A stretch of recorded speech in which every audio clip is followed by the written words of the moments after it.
can invite Mr. Mark Pearson. He's the Director of New Zealand Commerce and Industry Office in Taipei, and to give us this lecture, to introduce this beautiful place to us. And also we know the New Zealand, they have the very good record in fighting the COVID-19. Okay, so it's a brief introduction of the Director Pearson. So he is in this role since 2012. I think it's January 2012. So he's new here, but he is very experienced because he joined the Ministry of Foreign Affairs and Trade of New Zealand starting from 1988, and also he served in different places in Asia, especially the Tokyo and Seoul. So he knows very much about Japan and as well as Korea. Okay, next page. Okay, thank you. So not only this role to serve in the foreign post, and also he worked on the regional economy and politics issues in several groups, such as the APEC and the AC. So as you can see here, and he was manager of outreach and partnership of APEC New Zealand, especially New Zealand is the host of the 2021 APEC. So he served as this manager and in charge of the many important roles here. So we can see here, Mr. Pearson is multilingually competent. So he can speak Japanese, Korean, as well as Chinese. So maybe today we will listen to your speech in Mandarin, or okay, yeah, that's good. Okay, so I think that is the introduction of the Mr. Pearson.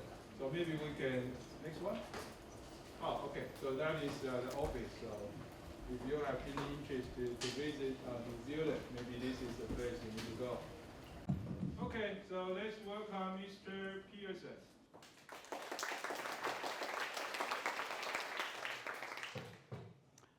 Okay, well look, thank you very much everybody for your warm welcome this afternoon. Professor Lee, thank you for your introduction. I'm going to add one thing to Professor Lee's introduction, and that is, it's a little story. And in fact, in my house in New Zealand, where I live with my wife, we have a picture on our wall of this university. And it's a picture that was taken in the 1970s. It's a black and white picture. And it has the trees, the famous photo of the trees down the front entrance of the university. And in front of it, there are three small children. One of them is my wife when she was a little girl, and the other one is her younger sister and her younger brother.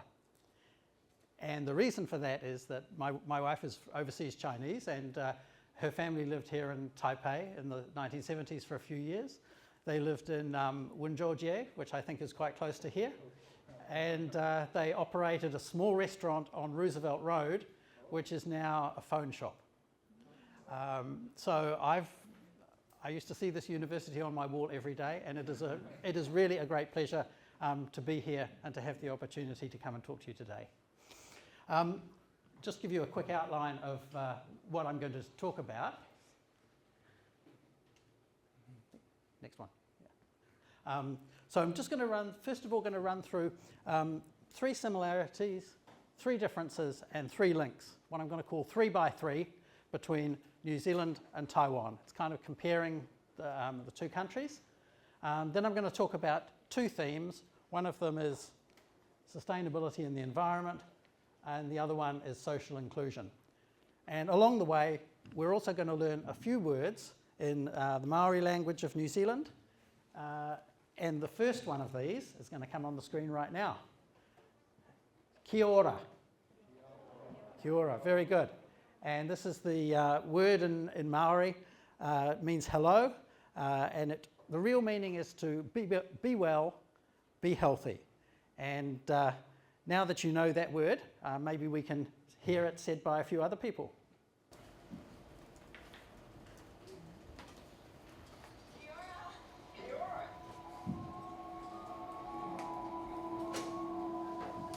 When I say kia ora to somebody, it's an obvious acknowledgement to them. That is the hello for us in Māori.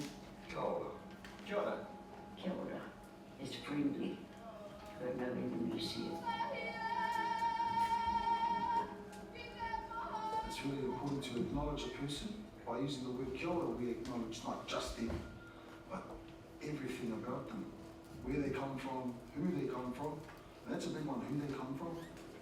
Kia ora, auntie. Kia ora, uncle. Kia ora, kia koe bro. Kia ora. Kia ora. Kia ora. Kia ora. I'm saying it on behalf of my family, past and present, and the community, welcoming you. When she gets known, the phrases vary, the context varies, but the words are still the same. Hey, kia ora, board. We have a saying, hei eti te kupu, nui te kōrero. And what they're saying is, although the word is only small, the meaning is great. You know, it's massive. Kia ora. Kia ora. Kia ora. Kia ora to us means good health. As Māori, when we were born as kaitiaki. And kaitiaki means guardian. And guardians of the whenua, of the land, and guardians of people.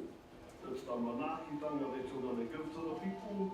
Manaakitanga means to be looked after. Our thing is to go above and beyond of looking after people, looking after the land. Kia ora. Kia ora. We don't get up and say, what's true we come from. We talk about our mountains, we talk about our rivers, our oceans. The world view we have, the land and everything upon it is our older sibling. For us, that's why we have so much respect for the land, for nature. That's why all our designs come from nature. It's that whole cycle, you know, it's that whole life force, that modi, that order.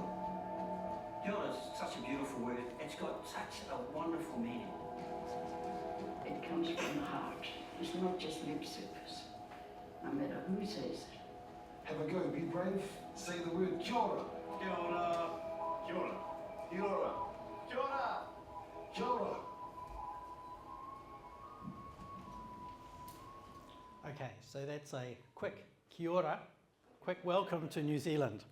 Okay, let's move on. Just quickly run through some similarities between Taiwan and New Zealand.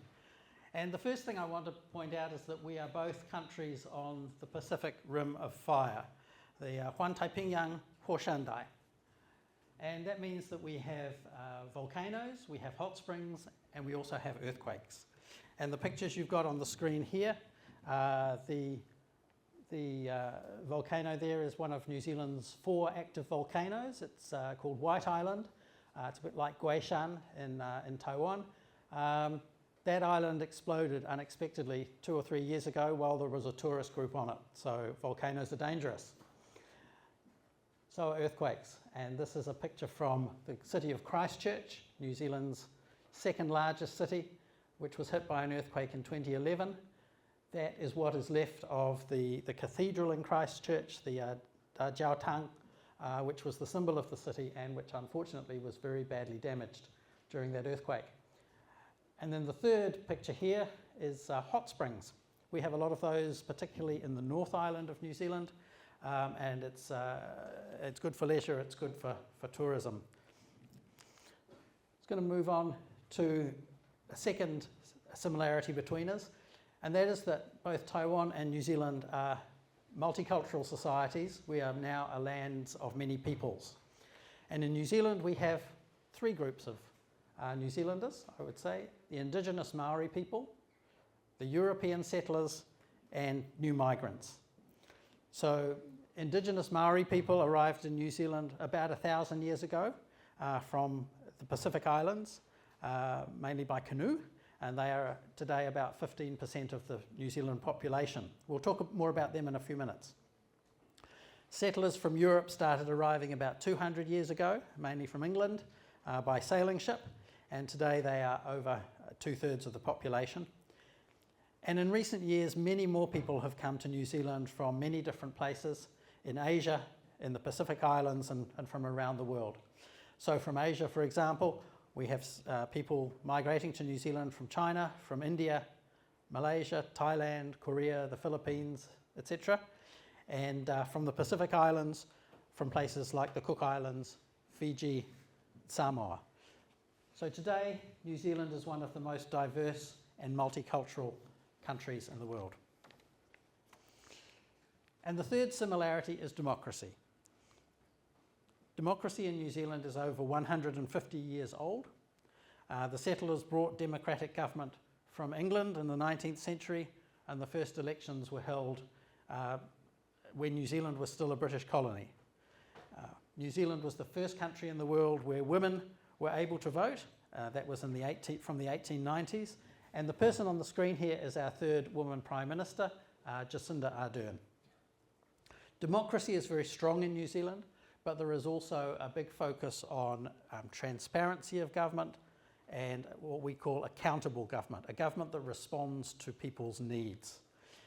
And there is also a strong focus on human rights and building an inclusive society. That's women's rights, rights for Maori people, rights for ethnic groups, LGBT rights, rights for disabled people. So, what are the differences between New Zealand and Taiwan? First one is that New Zealand has a small population and a relatively large set of islands. Now, I don't know how many of you are doing maths here, but I'm going to give you some numbers. Taiwan has 23 million people living in 35,000 square kilometres of land.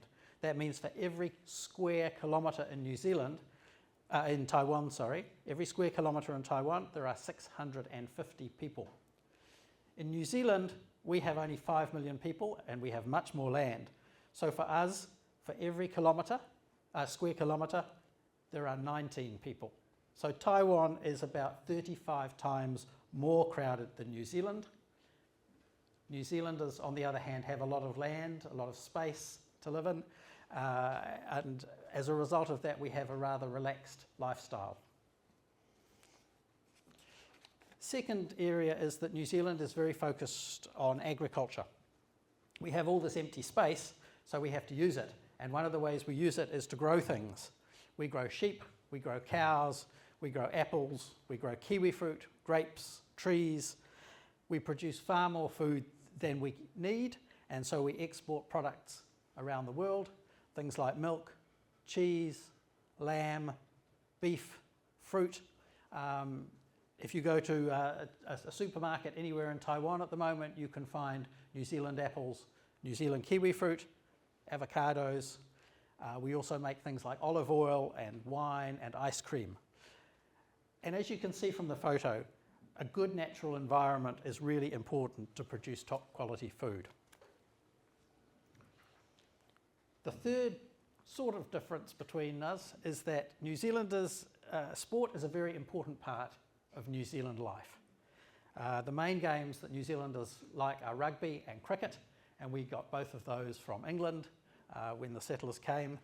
The New Zealand's rugby team is the All Blacks, and you can see them there. They are the guys in black, I think, playing, is that Australia?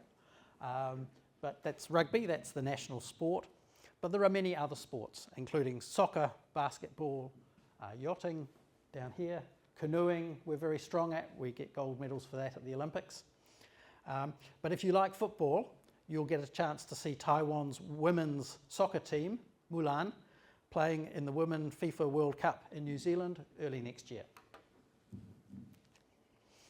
Right, just move on now to the three linkages I want to emphasise between New Zealand and Taiwan. And the first one is migrations.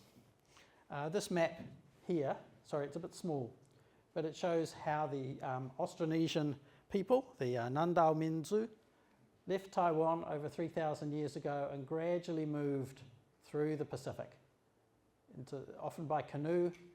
Once the one island became too populated, they would move on to the next one, and they were able to travel long distances by traditional canoe, and they arrived in New Zealand about 1,000 years ago.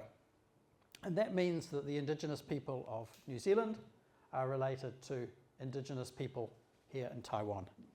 Now, 1,000 years ago may sound like quite a long time, but actually New Zealand was the last major piece of land on Earth to be inhabited by humans.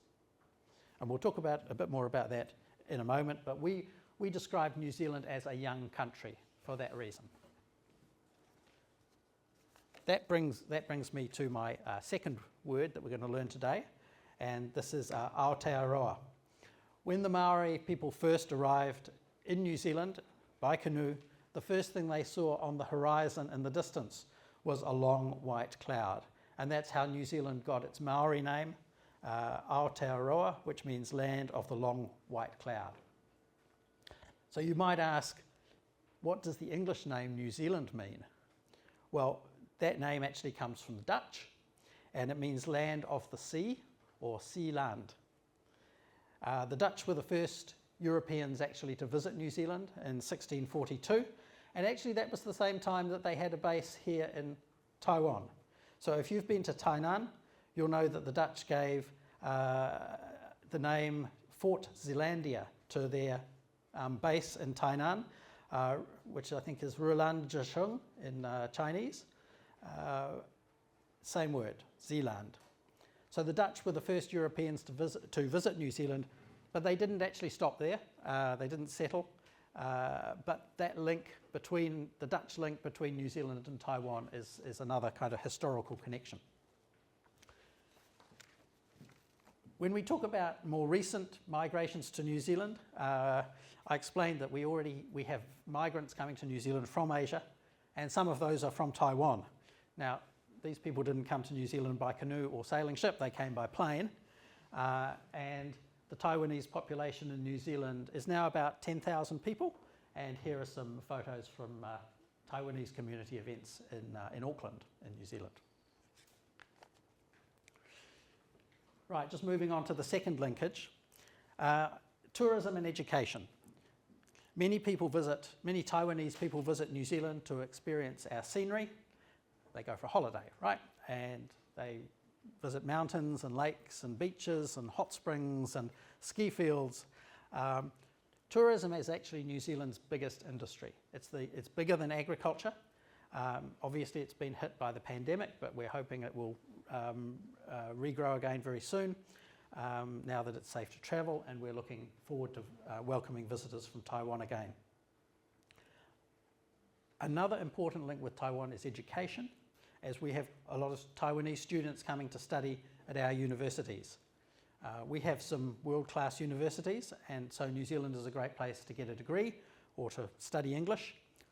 And actually, you guys may be interested to know that we also operate a working holiday scheme with Taiwan. So if you're interested in travelling to New Zealand for a holiday, getting some work experience, doing some short-term study, we have 600 visas for Taiwanese young people every year for working holidays. And then what's the third linkage? Well, the third linkage is really trade. New Zealand and Taiwan have been trading for many, many, many years.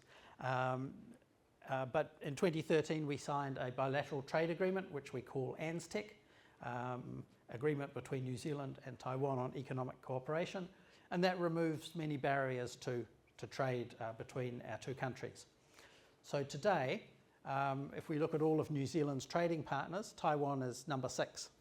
So it's an important partner for us. We export mainly food products to Taiwan, and we buy electronic goods like e-bikes and computers.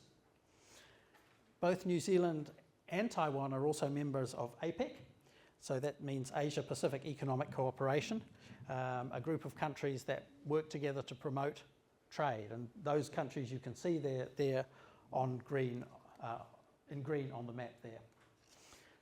Now, in actual fact, New Zealand was the chair of the APEC grouping last year, and APEC covers lots and lots of issues relating to trade and business. So we hosted hundreds of meetings for people from around the region, except that because of COVID, they all had to be done online. And this is a screenshot from the biggest meeting of the year, the APEC Leaders Meeting that we hosted in November. one of the things we did when we hosted APEC is we actually ran a youth conference, a youth summit called APEC Voices of the Future. And we asked people from around the Asia Pacific region what they cared about, what mattered to them. In actual fact, we had another opportunity to ask young people in New Zealand the same question early this year during the New Zealand Youth Parliament. And I want to play you some of the answers that were given by high school students who were attending the New Zealand Youth Parliament.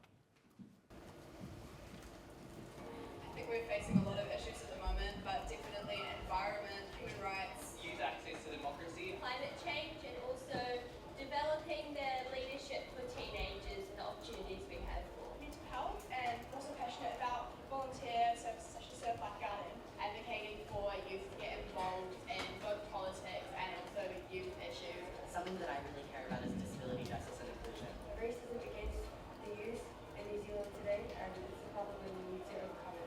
I advocate for a lot of things, but mostly focusing on consent law reform. mental health, running mental health, improving the social work practice within Orangi Tamariki to make sure that young people in care have a safe and enjoyable life in care and outside care. The increase in teen vaping has been a huge problem that I've seen. Mental health, things that matter most to us, so with climate change, mental health, and kind of COVID and how it's impacted us.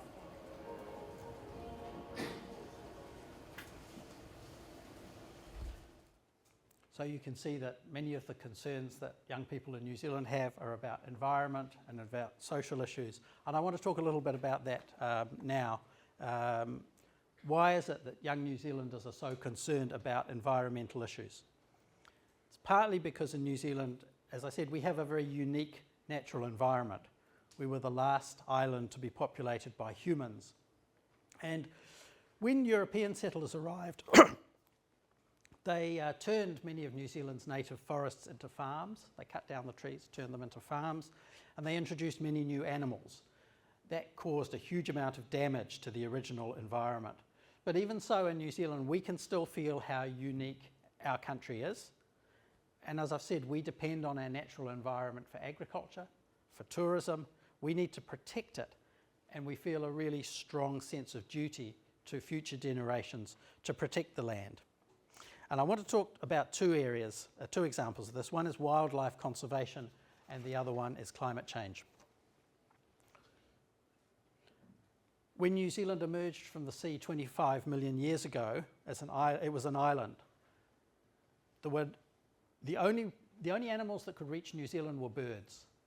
There are no other animals in New Zealand, or there were. And because there were no animals to attack them and to eat them, these birds evolved in some very unusual ways. The best known one is the kiwi, which is one of New Zealand's national symbols. The kiwi doesn't fly. Its wings disappeared because it didn't need to use them. It's nocturnal. That means it comes out at night to hunt, and it uses its long beak to search for food. It is a very, very unique animal. The problem is that when settlers came to New Zealand, they brought many pests with them, like rats and possums. We call those predators, bushodongu. And now there are millions of these predators, and they eat native birds and they eat native plants. And this has upset the natural balance of the environment. Once upon a time, there were probably 10 million kiwi in New Zealand. Nowadays, there are only 1% of those birds left. So there is a really intensive campaign in New Zealand to save the remaining kiwi from extinction.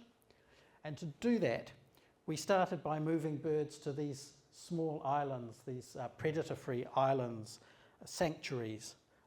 We call them bahuchu, and to protect them from predators. Scientists have also helped these birds to breed so that there are more chicks and more of the chicks survive. And actually, in mainland New Zealand, we're also trying to eliminate the predators by trapping, various ways to eliminate them. That will be really hard because there are millions and millions of them, and they are everywhere in our forests. It will require a lot of work from communities and volunteers, but we are aiming to make New Zealand free of these imported predators by 2050. Now, one of the other birds that we're trying to save is this guy here. This is called the kakapo, and this is one of the rarest birds in the world. It is a big parrot. A big parrot doesn't fly, and like the kiwi, it only comes out at night. And when we started the campaign to save the kakapo, there were only 50 of these birds left. Now using a breeding program, we have 150, but we still need a lot more than that. But the program to try to save these birds is world famous. These kakapo have 50,000 followers on Facebook. So the goal of a predator-free New Zealand is very ambitious, but we have a responsibility to these animals, these birds, to do our best to help them to survive. Now I just want to show you a video just to review some of what I've just been talking about.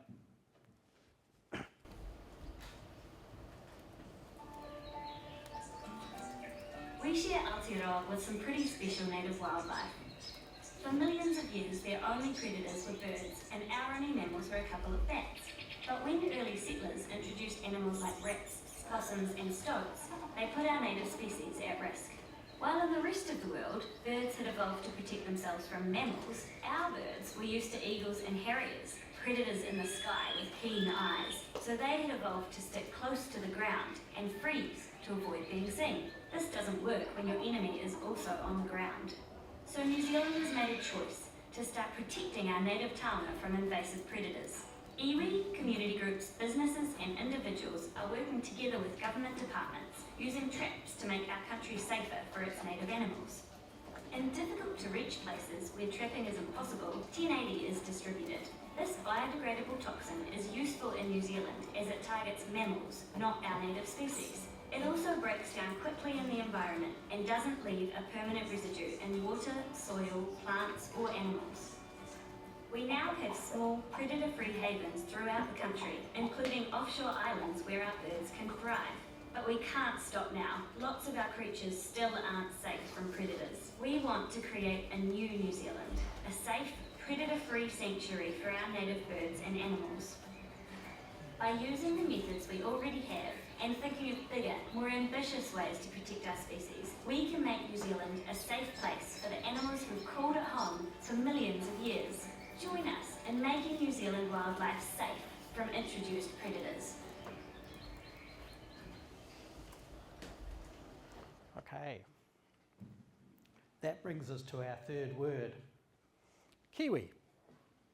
Now you all know what the kiwi bird looks like, but kiwi is actually used as an adjective to describe many other things that come from New Zealand.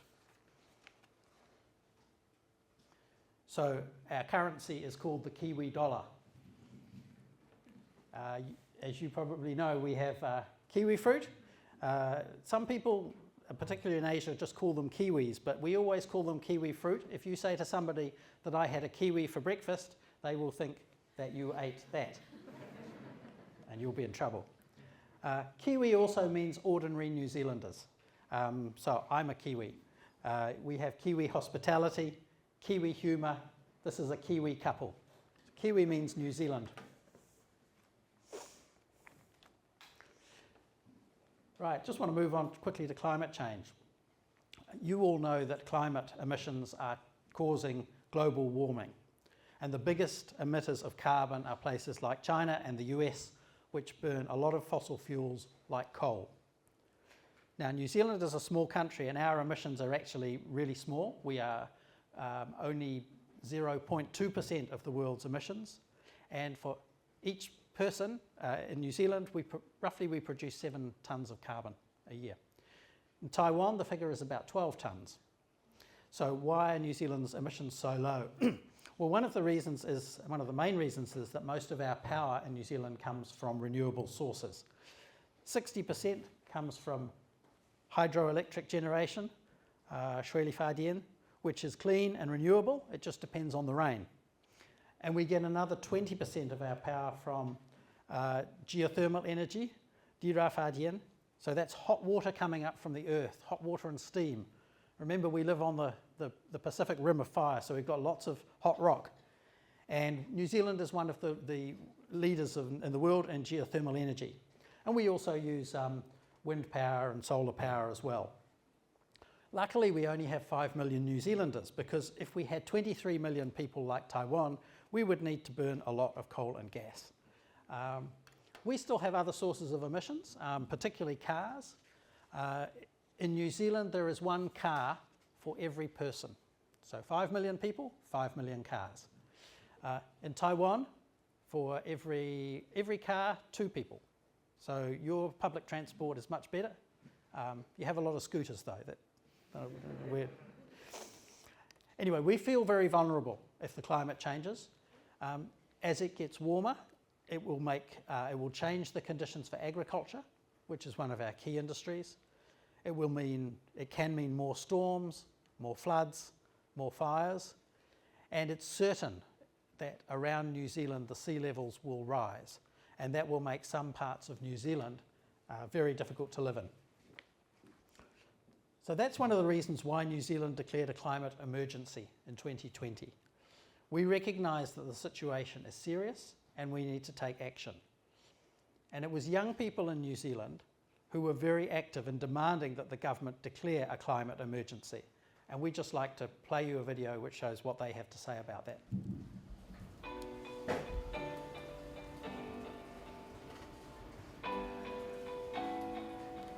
New Zealand has declared a climate emergency, which will have a huge impact on Aotearoa, our Māori and Pacifica communities. It's going to send an international and domestic signal that we're taking climate change seriously. It also puts us in the same position as a lot of countries in the world that have already done it, so it means that we're not falling behind. For the government to declare a climate emergency is, about time. It shows how important it is that we do something about this right now and really quickly. It means we're finally acknowledging and hearing the cries of our moana and its people. It's been a long time coming. I hope that declaring a climate emergency now is going to set a precedent for future governments as well. The measures that have been taken now, to combat the current impacts, is it enough? We need more action. Like any emergency, we need to start working on it right now, and we need to start working on it very quickly. I hope it'll change the mindsets of people and to ensure that our Pacifica communities and others, we have a future to live in. I'm really interested to see what kind of policy will actually be implemented and how it will be implemented to back up this declaration. The future is a lot better when we deal with this right now.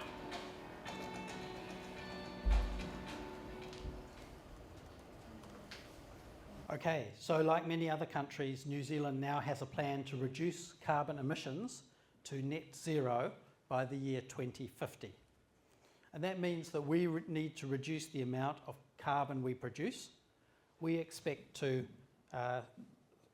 stop burning coal in New Zealand completely, and to have many more electric and hydrogen vehicles.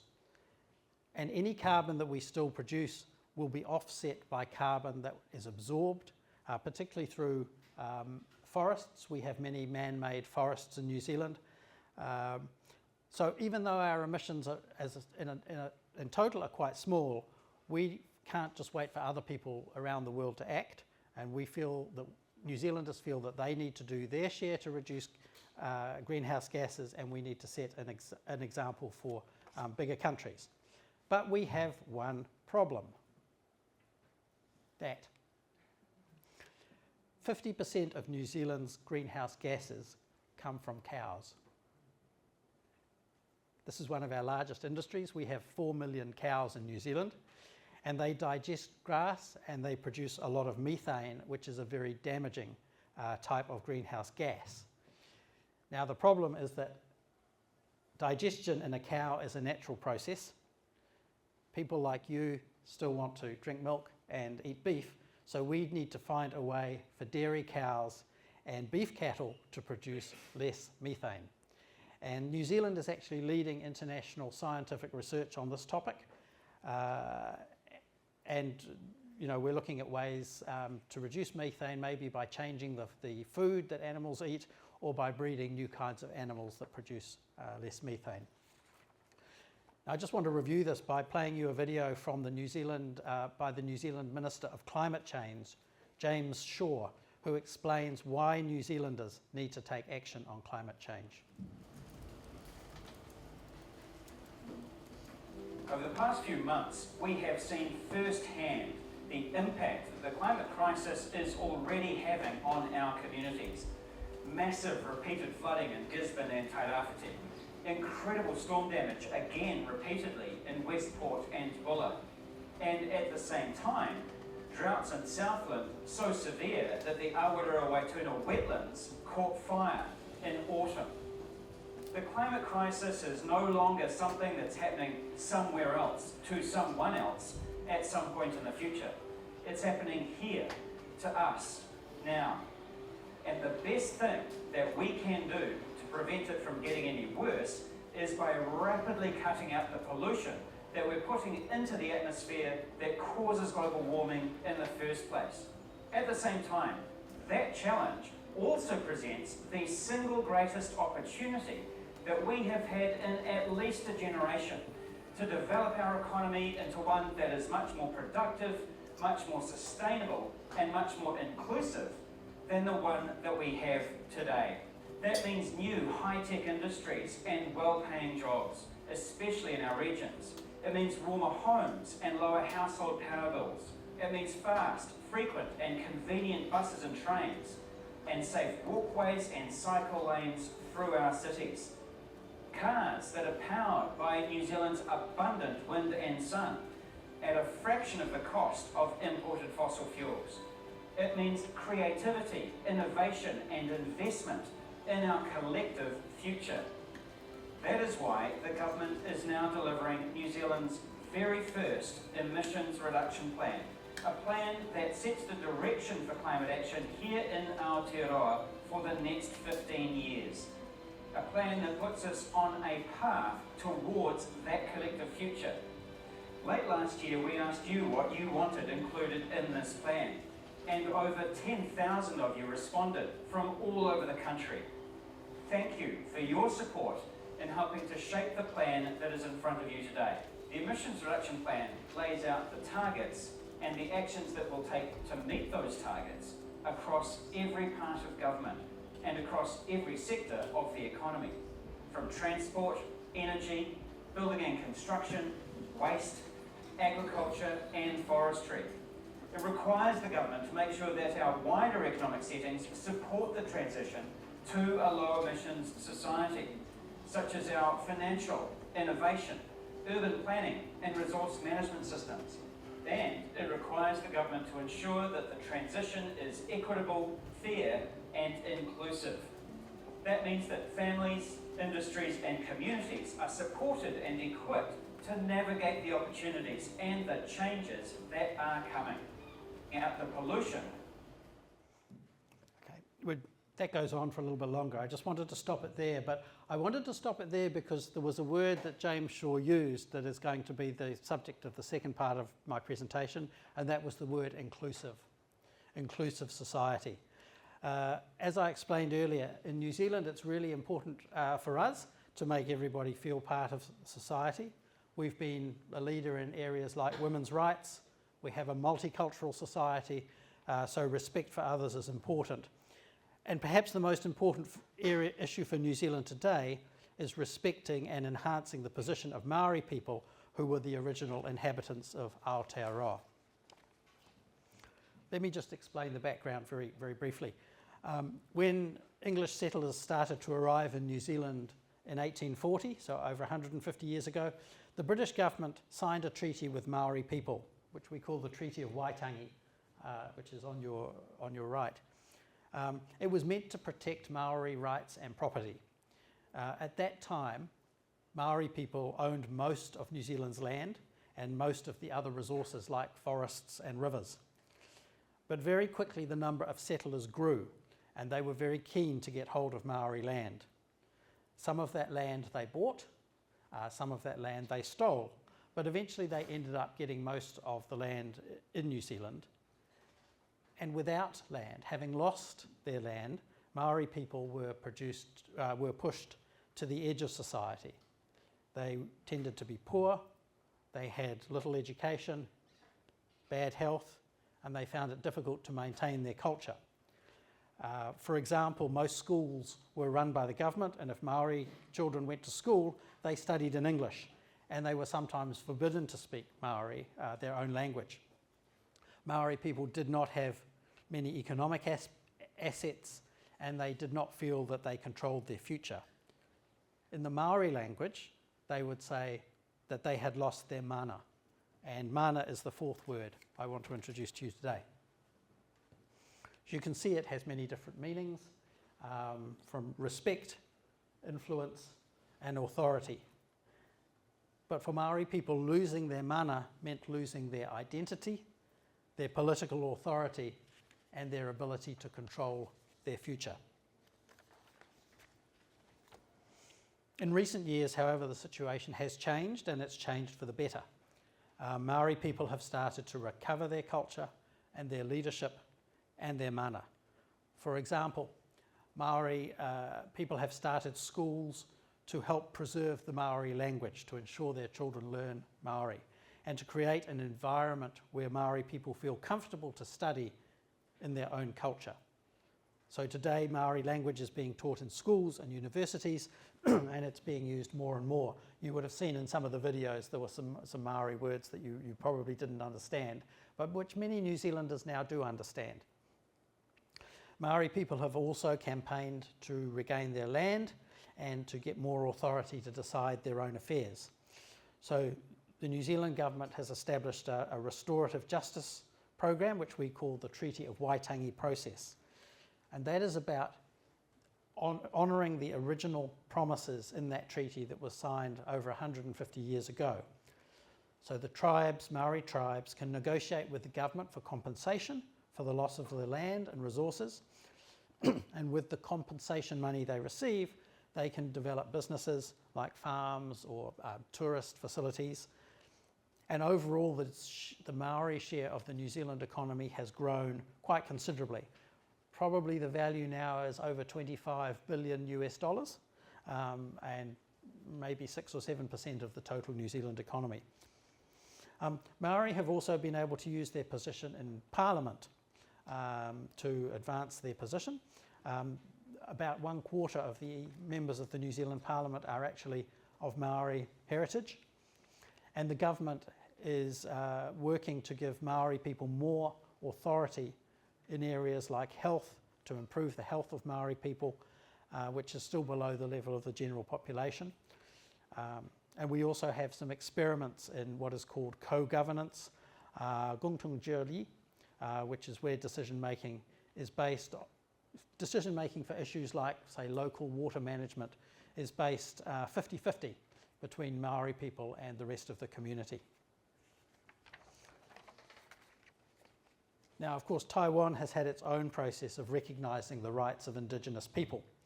In 2016, President Tsai issued an apology to Indigenous people for past injustices here in Taiwan. And today there are many Taiwanese government programs to assist Indigenous people, and Taiwan has its own restorative justice program for Indigenous people. And because of the historical connection with New Zealand and the similar recent experiences of Indigenous people in both countries, there are growing linkages between Maori people in New Zealand and the Indigenous people here in Taiwan. So the photos on the screen show you a group visit to the Dulan community of the Amis tribe in Taidong, and that was a few years ago, just before the pandemic. Now recently, my office has made some videos where we've compared the views of young Indigenous people in New Zealand and young Indigenous people in Taiwan on various issues. And I want to just show you one of these, and this one is focused on preserving Indigenous languages. You'll first hear a young Maori person in New Zealand speak, and then after that, a young Indigenous person from Taiwan.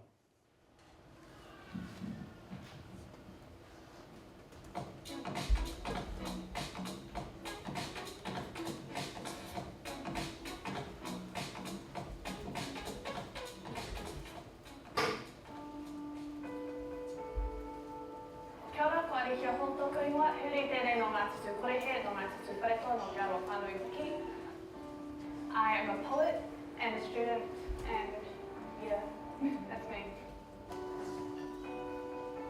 So Te Reo Māori was my first language. Ever since I was a baby, it was spoken to me and around me. So I feel like my fluency in Te Reo has opened pathways for me in the ways that I can sort of get some really cool jobs that I don't think I would have gotten if I didn't speak Te Reo. It definitely adds an edge when it comes to my spoken word poetry writing, and I think that's what really helps me and my group, Ngāhere Pū Kōrero, sort of reach out to the audience in a different way from other groups. Keeping our culture alive in the bottom of our lungs. We drowned our reo in the depths of our stomachs. Stitched it into our clothes. So tell us to be quiet and know that we won't. This is our language. We are reclaiming it. We will speak it. Yeah, we tell pretty much the unspoken history of Aotearoa so that people can hear it. Whether it means yelling or singing, that's what we do. Talking about your own culture sort of gives other people like that freedom to talk about theirs as well, and you form a relationship with that person or with that group. It's really important because we need to be able to speak up and just be ourselves as loudly as we can. We need to be able to express our identities and understand the connection with our whenua, with our culture. How can he forget the heartbeat that you hold in your womb, Papatuanku? The color of creation inside your skin, Hineakone. Matariki is a really important time for Te Ao Māori, for our people. Always been an important part of my story growing up. Like I remember waking up at 4 o'clock in the morning, every Matariki, and we'd have this like row of kids lined up, playing different taonga, different Māori instruments. And those sort of traditions are really important. One of the challenges that I need to overcome is this feeling that I am not worthy of doing this thing for my people. This feeling that I'm not Māori enough or I haven't done enough. Some advice that I have for Indigenous tangata here in Aotearoa and around the world is don't let anyone put you down for the things that you want to do, for the things that you enjoy doing, and especially for your culture as well. Bring that lunchbox to school, bring your food to school, and all of that. Just stop caring about what other people are going to say and always just do the things you enjoy simply because you enjoy them. Look behind you so that you can head forward. We must always draw on what our ancestors have done, on their kōrero and their actions, so that we can create our future.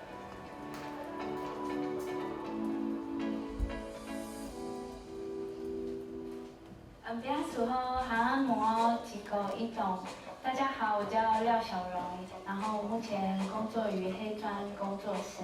我认为现在的大众都可以容易的去接触或接收到原住民相关的事物，然后也因此我们作为一个重塑者或者是创造者，我们就有很大的空间去发展，将我们的文化融入到生活中。其实一方面就是除了学习我们的文化之外，其实是一个自我族群认同的一个过程。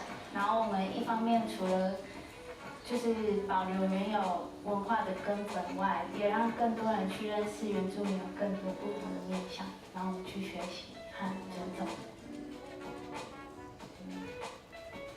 我们自己去诠释我们自己的那个原住民的想象的，像在我们工作室，我们工作室就会有一些像是我自己在接一些就是平面设计，然后就会套用一些就是传统图文，然后放进我们的设计中，然后我们会利用原住民的自然纤维，然后像是竹编啊、藤编，然后放到我们的布置中。我们就是有在原百货以就是琉璃珠作为装置艺术，然后还有在原住民文化会馆，然后是以传统的图文，然后作为会馆的主视觉和 logo 这样子。我们碰到问题就是在于，就是会被质问说传统不传统这样子，然后但是我们这一辈新一代的青年，就是除了要回溯我们自己的历史脉络之外，其实我们就是要往前看，用另外一种新的观点去看待原住民诠释的方式。我认为就是我们这新一代的青年，就是已经很早就脱离我们自己的母体文化，然后当然我们也受到主流文化的影响，甚至有些人就是会排斥或者是不接受传统的规范。然后在社会上，我们当然就也有受到一些刻板印象和排挤，然后因为这些结果跟影响，然后让我们就是逐渐对自我认同就是削弱。我认为文化就是一种归属，然后失去了归属就等同于失去了自我。在这个时代嘛，就是已经朝那种全球化都在地化的那种影响。然后我就是认为说，就是越清楚了解自己在地文化价值的人，他更可以更容易去推广或影响更多的人。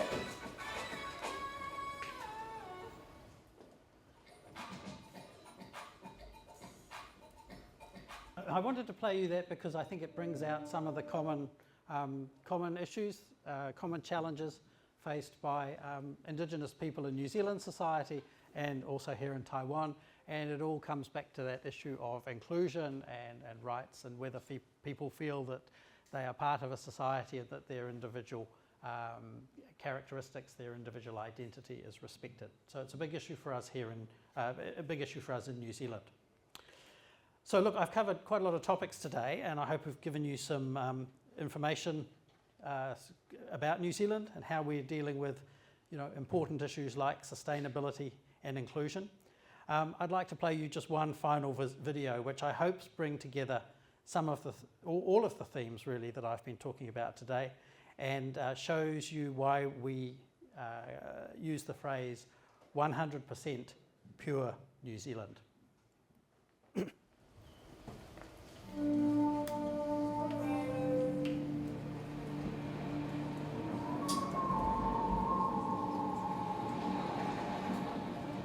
Legend says this land was hauled through the ocean like a giant fish.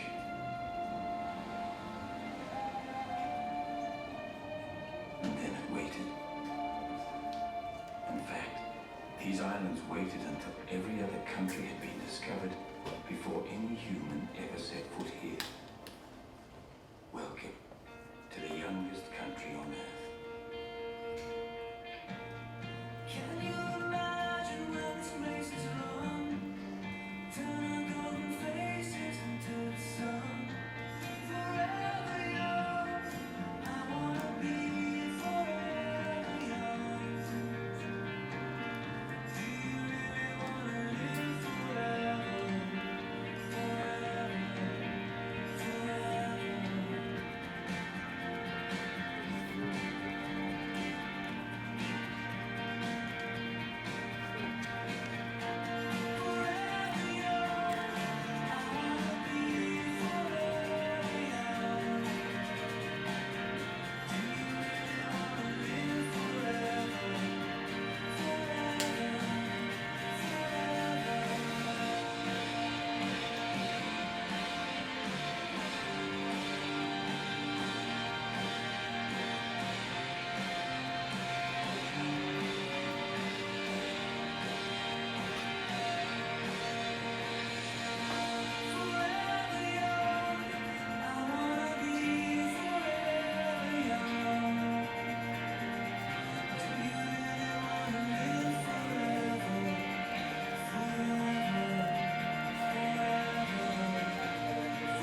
So there we are, forever young, 100% pure New Zealand. Thank you for the opportunity to talk today, and I hope we will be seeing you visiting New Zealand sometime in the future. Thank you.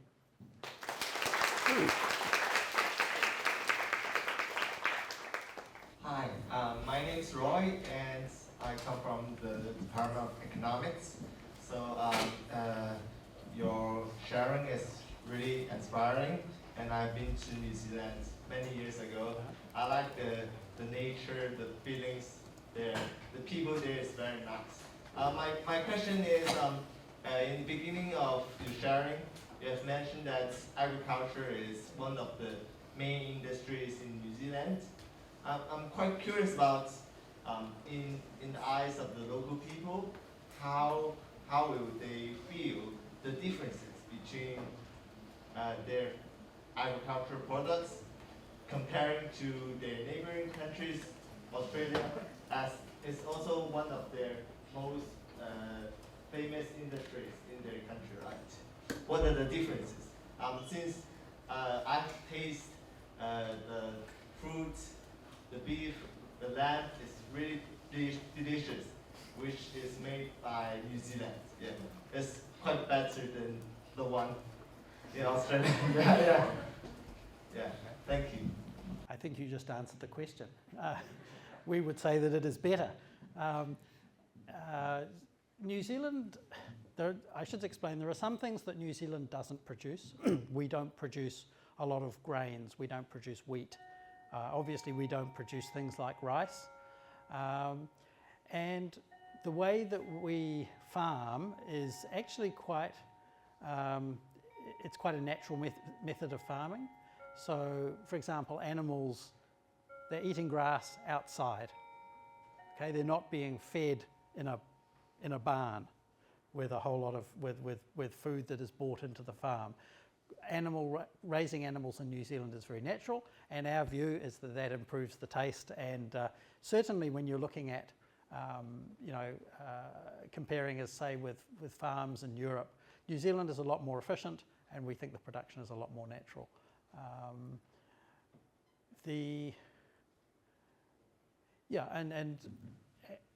And for within those, producing those basic products, the challenge for us is essentially then to say, well, what can we do with them to make them better for the consumer? What can we do to add value to them? That's important from an economics perspective, right? And so we've put a lot of effort really into developing the food industry that sits on top of agricultural production in New Zealand. Again, if you go to shops here in Taiwan, you'll see some of those products, things like cereals or olive oil, that kind of thing. But that's the challenge that we have, is to turn our natural farm product into really appealing products for consumers around the world. Thank you so much for the lecture. I quite enjoyed it. My name is Lithia Nadine. I'm from Indonesia. I actually have a question regarding the inclusivity. So I feel like, coming from a multicultural country myself, I was actually wondering, how do you encourage the people in New Zealand to be inclusive and to actually, encourage them to look at perspectives differently? I mean, like, you have to accept these indigenous people, and I'm sure that it takes quite a while for them to actually be here at this stage with all the rights and having equal rights and all that. So what do you do in terms of maybe the government or the local people so that they are doing this together right now? Yeah, it's a good question, and I think it's a challenge for many societies, particularly those who are receiving immigrants from a culture that is different to theirs. And I'm going to say that I think New Zealand has done that generally very well. We have not had a lot of friction between migrants to New Zealand and is that me? No, is it this? Try this one. You might be louder. Okay, is that better? So we haven't had a lot of friction, and I think there's a number of reasons for that. I think that New Zealanders are generally pretty tolerant because they have grown up in what is essentially a bicultural society, European and Maori.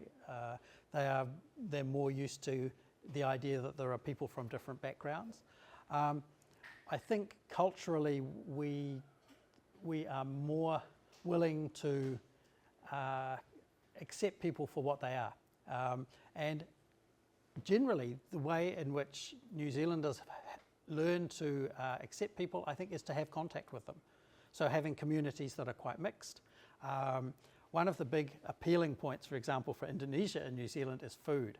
And it's the same for Chinese, Indian cultures. New Zealanders love that kind of thing. They're culturally very curious. And so that's been one of the tools to integrate, if you like, Asian migrants into New Zealand society and to encourage New Zealanders to accept migrants from overseas. The government has sort of policies in that area, but I actually think it's what we do in our communities that is more important. I'll give you one more example that is really, it's church-based actually.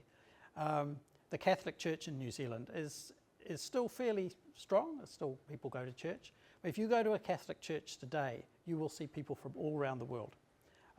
And religion churches in New Zealand have also been a very important force in bringing different groups together, and so has sport. When I showed the picture of the New Zealand sports team, the All Blacks, I'm guessing that at least a third of those are from the Pacific Islands. So once New Zealanders see someone doing well in sport, wow, it doesn't matter which country they came from, it depends how far they can kick the ball. Can you hear me? Yes. Okay, so my name is Meta and I'm from Indonesia, from College of Engineering.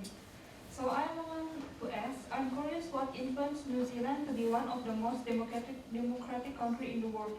Is it influenced by the engineers culture, its British influence, or is it because it is isolated by itself? Thank you. Okay, it's a good question. It's a good question, and it's one that New Zealand historians have often asked and say, why is it that New Zealand gave votes to women so early?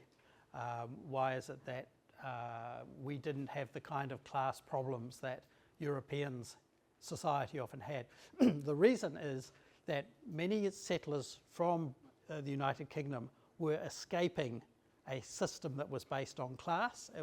They were escaping a society that did not give them opportunities. So when they came to New Zealand, they were much more willing to accept that people were equal, and that, you know, in the hard life that people had when they were settlers in New Zealand, the fact that women were working as hard as men was one reason that women, you know, should be given the vote according to the way people thought in those times. So I think it's kind of a natural democracy, and it's based on what we would say is a new world society. People escaping the old world of Europe and England and Europe and coming to find a more democratic way of life in a new country.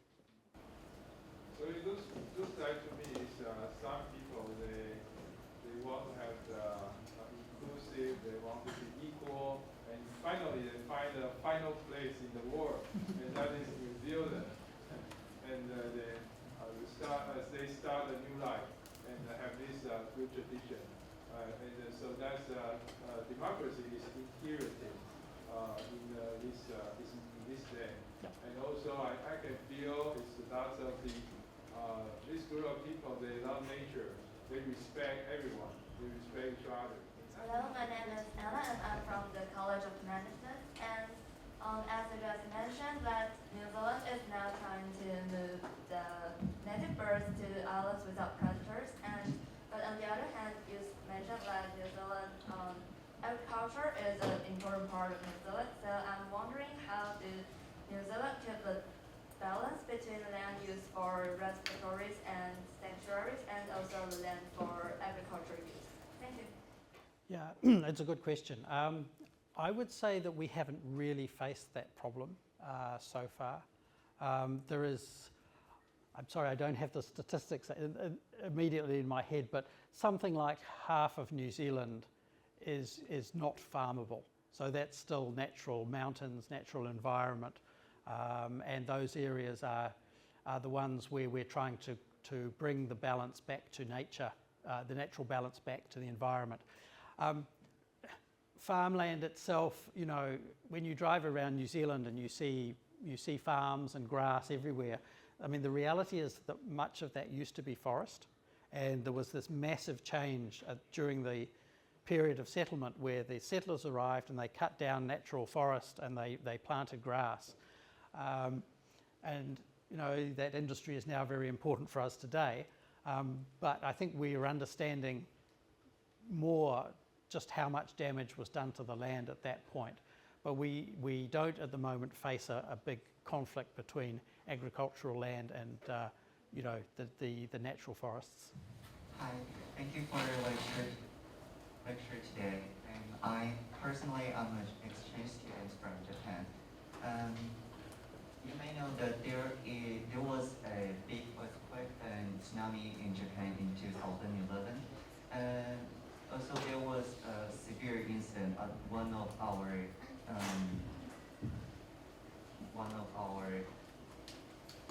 plants in Tohoku area. At the time, nearly all of the plants are stopped operating. What is that is that Japanese government is trying to reoperate them and not just increase the renewable energy ratio. I would like to have your opinions on this problem.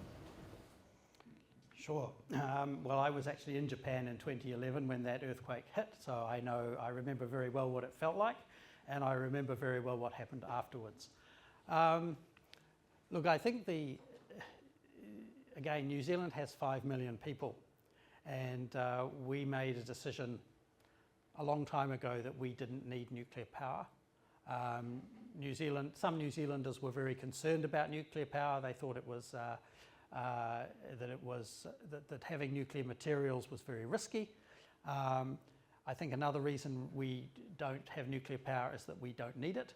You know, we have enough renewables, enough hydroelectric power and wind power and geothermal power. We don't need nuclear power.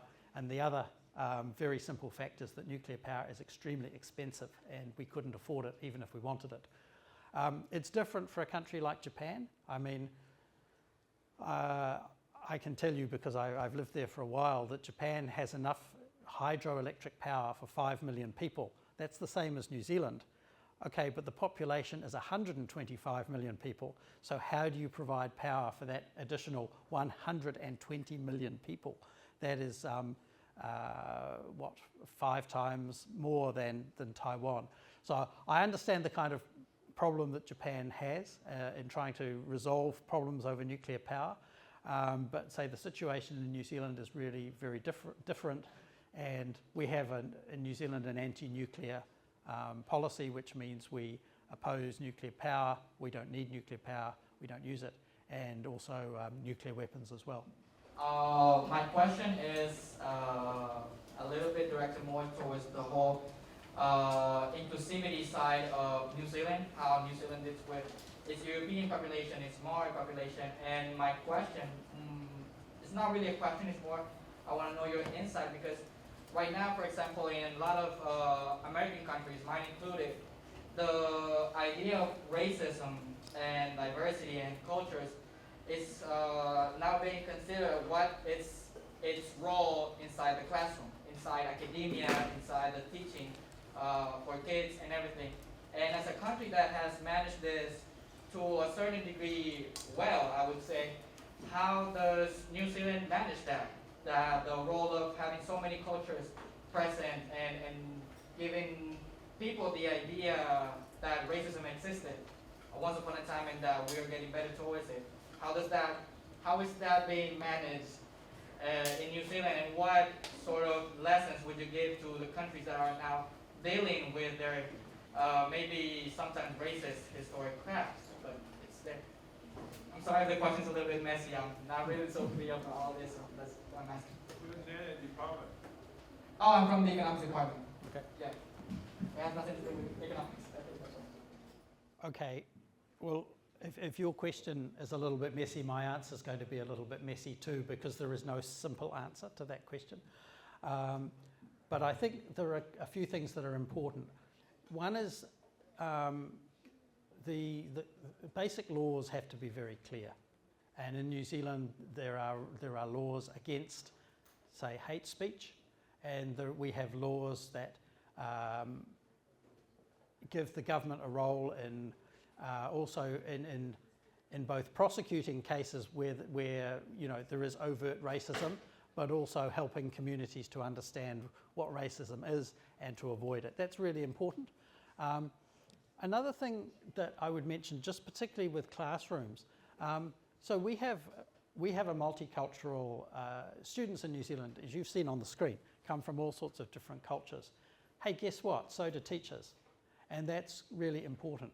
So, you know, even when I was at school, which was a long time ago, and before New Zealand became as multicultural as it is today, we had teachers from, I remember, Vietnam, from Burma, from, you know, the Pacific Islands. And their presence in classrooms, I think, is also very important in normalising a multicultural environment. And if you go to a university in New Zealand, it's the same in the United States, I guess. The faculty members, the professors, they come from everywhere, believe me. So I think that's part of the answer to the question. But in New Zealand, you know, we do have, this is an issue. This comes up, you know, every week, every month. And we have learned, I think, to have a relatively mature debate about it. Our media understands why it's important to create harmony rather than to create friction, and our politicians understand that as well. Again, we have members of parliament from many different countries, many different backgrounds, and I think that's really helped us to avoid some of the more difficult aspects of the problem. We're not perfect, though, and you know, we have to keep trying hard to create a society that is inclusive and open.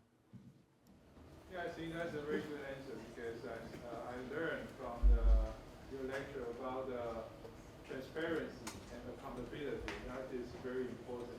We have to admit first we are not perfect, and we have to honestly face what we have done before, so that we can think about together and what we can do next.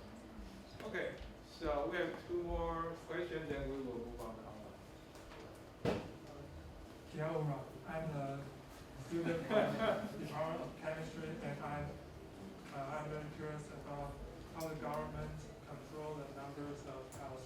Since you have mentioned the cows account for a lot of greenhouse gas, so I think that's very important to control the number of cows. Thank you. Actually, there are many people in New Zealand who would say the same thing, and they would say that the government should be limiting the number of dairy cattle in New Zealand because they produce so much methane. The government has decided not to do that, and our main approach, as I said, to reducing emissions from the animal sector is to try and find new technology solutions for that. But the other solution is what is about economics, and that is that farmers in the future, not now, but in the future, may actually have to buy the right to own a certain number of animals. And the government won't necessarily control the number of animals, but there will be a price which will get more expensive as the number of animals increases. What we've actually seen in New Zealand is actually the number of farm animals has decreased, and it's decreased very significantly, but it's not cows, it's sheep. We used to have 40 million sheep in New Zealand, so that's 1 for every person, 10 for every person, is that right?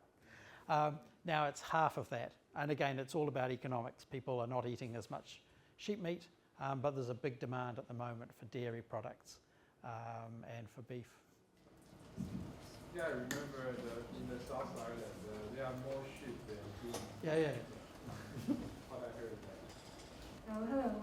My name is Marcella, and I'm from Indonesia. The predator-free program is something quite interesting because from what I've learned, and I'm from the Department of Finance, by the way, so I don't know so much about this, but from what I know, changing just one species would change like the whole ecosystem. And what do you think about this? Like, does it mean that New Zealand are prepared to like change your whole ecosystem for this program? And because this is a government program, what does the people can do to take part to support this program? Okay. Well, look, in terms of the ecosystem, I mean, what we're trying to do is to restore the ecosystem, okay, to its previous state, and you can actually see this in areas where they've been successful in reducing the number of predators. Okay, so you saw on this, maybe it wasn't terribly clear, but we trap animals, we trap predators, and we also poison them. Okay, those things that were being dropped from a helicopter were is a kind of poison that kills predators but doesn't kill the native animals. So we do this in a particular area. We might be able to kill 90% of the predators.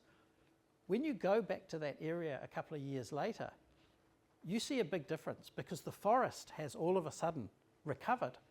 Animals, the predators eat, some predators eat birds, but some of them eat the trees.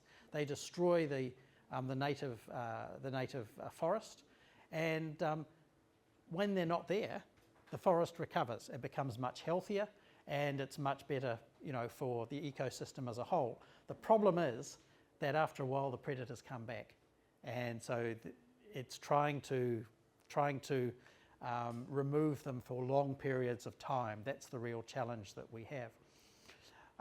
In terms of the government, this is not just a government program. I mean, the government sets the target, but there are lots of communities that want to help with this.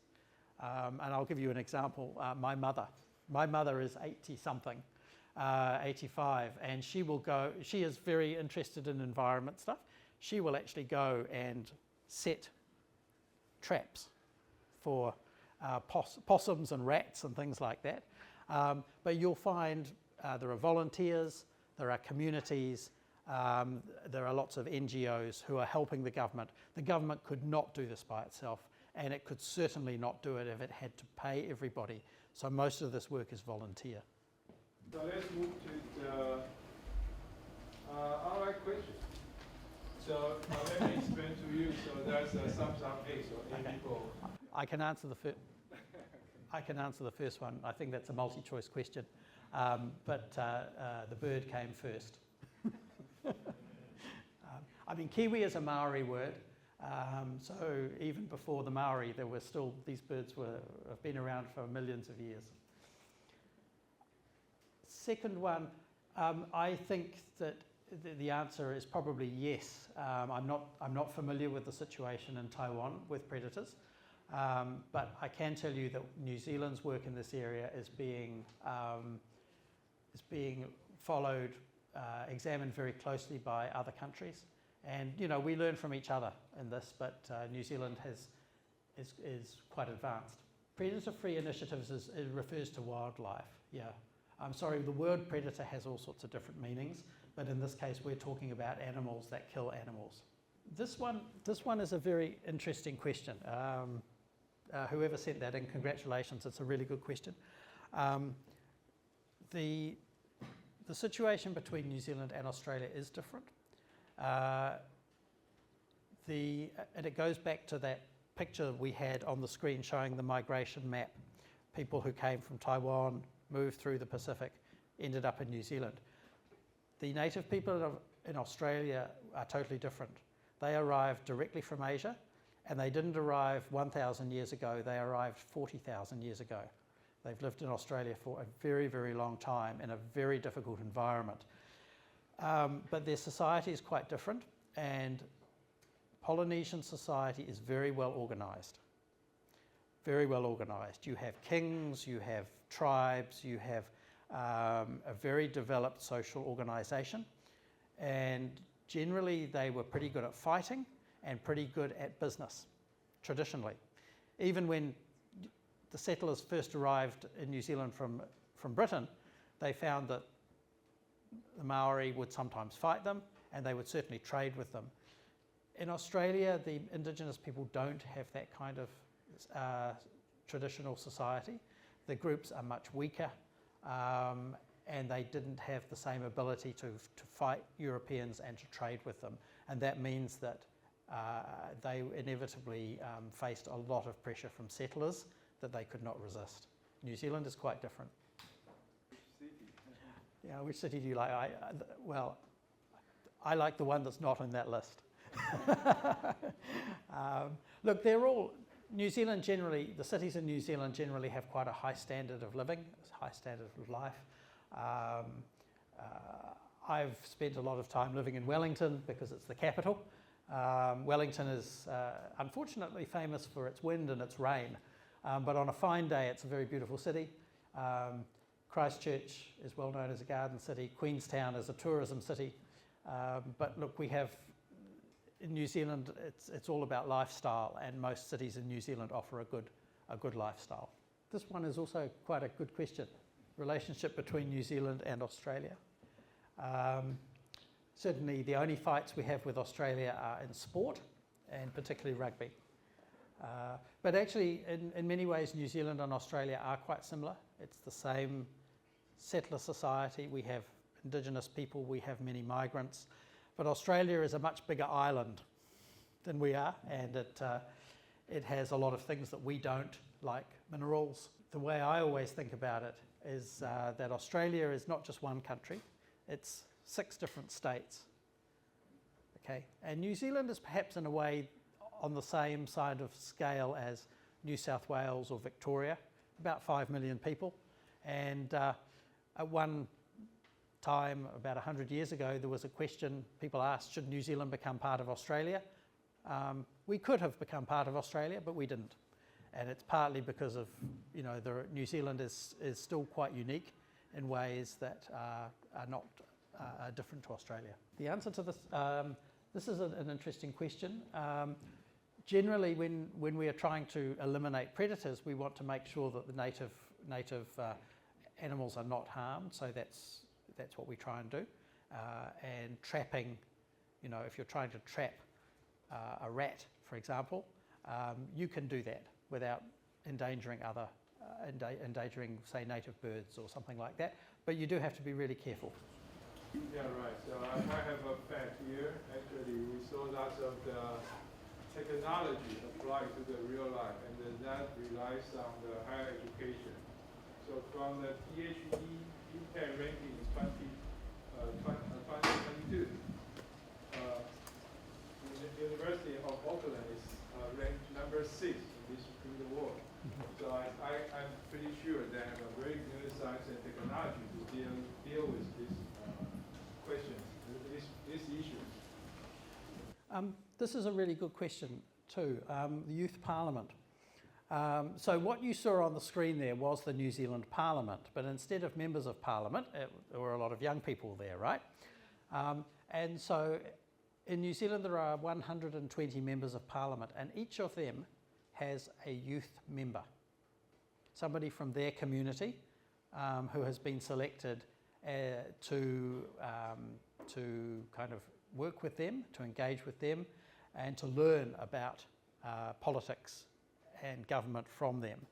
And so each of those people you saw, they were selected by a member of Parliament to be part of that event. This other question is a good one. How do we make sure that no additional species arrive? And it's we obviously, when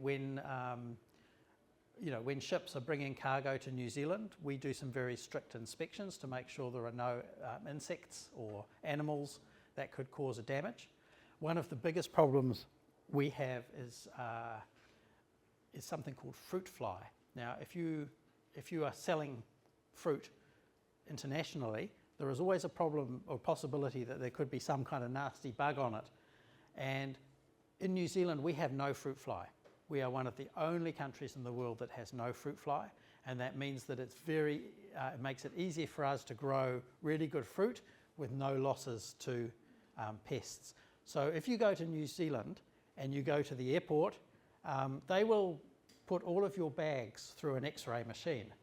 They're not looking for guns, they're not looking for drugs, they're looking for bananas, and they're looking for apples. And I'm not joking, because those are the kind of things that can have a fruit fly on them. And sometimes, you know, we see, particularly in Auckland, they will find some fruit fly, and then the government, the inspectors, will come in and put up traps to try and catch everything. We have to get all of them, because if they start breeding in New Zealand, they will ruin our fruit industry. They will have a huge impact.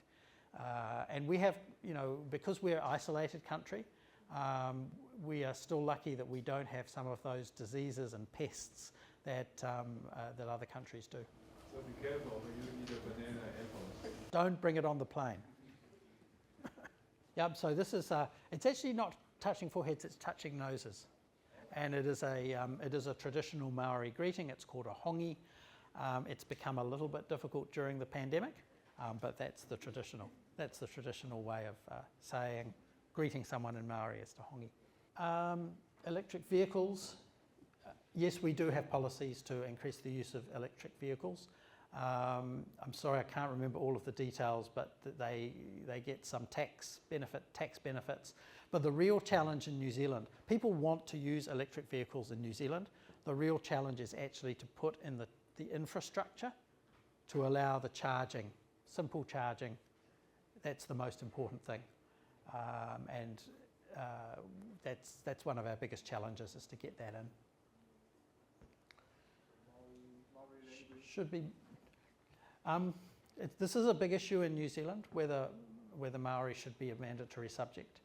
At the moment it isn't, but actually there is no language that is mandatory. You can go all the way through the New Zealand school system and you don't have to study any foreign language.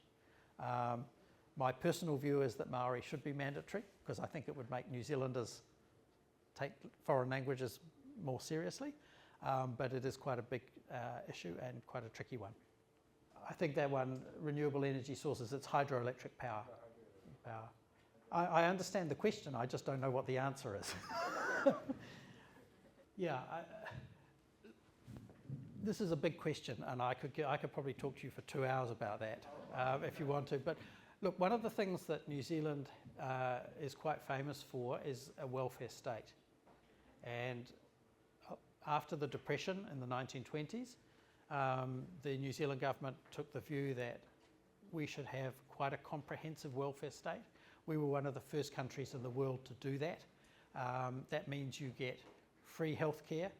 There's no health taxes in New Zealand. You have free health care. Everyone gets a pension, and there is no need for you to save. Well, you should save money for your own retirement, but the government will give you a basic pension.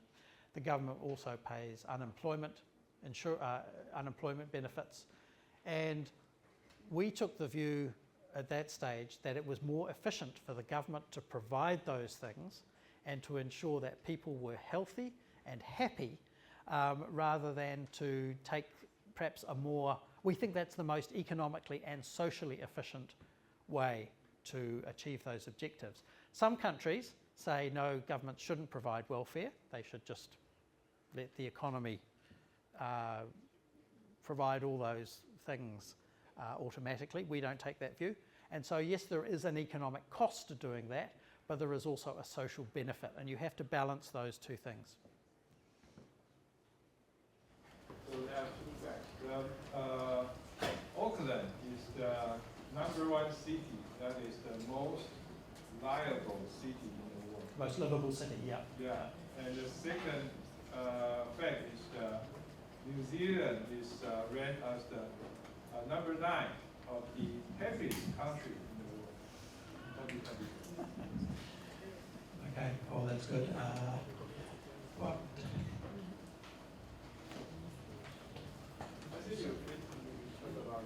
Yeah, I think we've done that. New Zealand is one of the safest countries in the world. Yeah, it's look, this is a tricky thing. Not all New Zealanders would think we are as safe as we should be, but we do have some rules. For example, we're very strict about gun ownership. Not perfect, unfortunately, but we're quite strict on that. And we have, I think we have quite a good police force overall. But you know, if you're visiting New Zealand, generally it is a very safe country, and people who come, New Zealanders who come here to Taiwan, you know, we feel like we're at home. We don't. We both have a very safe living environment overall. Okay. So I think we finished almost all the questions, and it's like a virtual tour for us, not only to see the New Zealand, but also we know deeply about the culture, about their song, about their government. So I think that's very, to me, it's very impressive. So let's send the speaker again.